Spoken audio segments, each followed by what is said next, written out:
ইউক্রেনের পূর্বাঞ্চলে পাভলোরাদ্রো শহরে টানা ৬ ঘন্টা ধরে হামলা চালায় রুশ বাহিনী। শনিবার সকালে শহরের আকাশ জুড়ে ছিল কালো ধোঁয়া।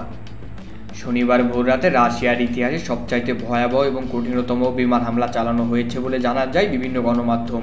এই হামলায় ক্ষতিগ্রস্ত হয়েছে একটি অস্ত্র কারখানা ও একটি ৫তলা আবাসিক ভবনের সম্পূর্ণটাই। পাভলোরাদ্রো শহরের মেয়র এই হামলাকে ইতিহাসের সর্বোচ্চ ন্যাক্কারজনক হামলা হিসেবে বিবেচনা করছেন। ওডিশায় একই সময় রাশিয়ার ড্রোন ও ক্ষেপণাস্ত্র হামলায় ধ্বংস হয়ে যায় একটি ৯তলা ভবন।